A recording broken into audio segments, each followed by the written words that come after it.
ko bandiraɓe men sehlaɓe men yaadiɓe men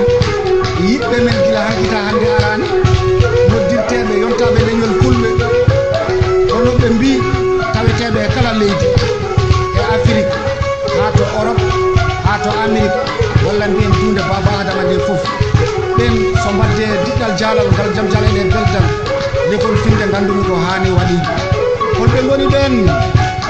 horejo ko Isa Amadou Boubou Diallo cukko mum ko Maymouna Djibi Ba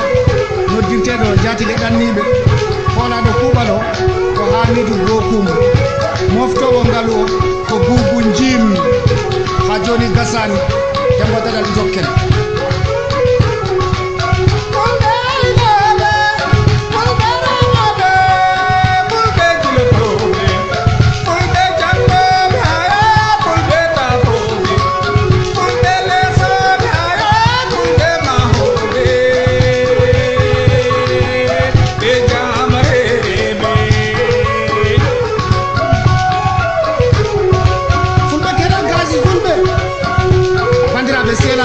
gati fulɓe gati kalodi pular on ɓe diɗal jaɗon ko ɓe mbiyanno ko ngasa ngas yeeso e yeeso bandiraɓe ko weltare mere Allah resi en reeni en sellini en ha en mbawi tawede oɗo ñalawma keeritiɗo e tarih men walla e dartol meɗen cokko maɓɓe noon ko Moussa Yero jettaɗo Dia kalfinaɗo konngol o Birgui Banare yetta ko Ba cukko mum o Mamou Arɗo yetta ko Sow bandiraɓe sehlaɓe ko weltare mawde waɗi ɗo hande ɗiɗɗal jalal on jarama gatiɗi gari gonga ha Demba Dalal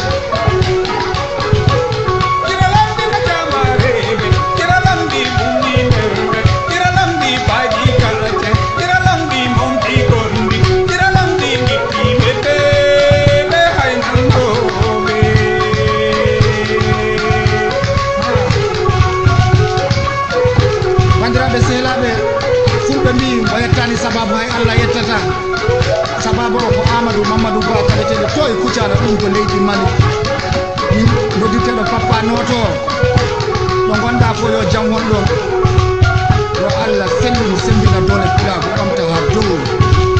joguiɓe jokkodire noon ko Mansour Oumar Diallo ba Demba Dalal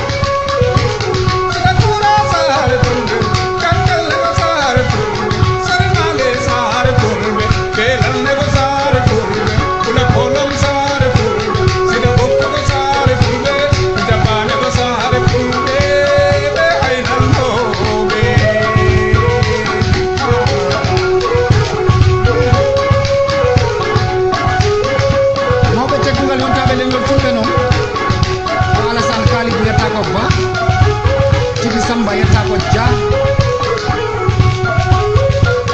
Mamadou Keba yetta ko Si Daouda Ba yejitako Isa Demba Ba ko gonda fof yo jawon ba Demba Dalal ali fula jatti hina labi fulbe ma jani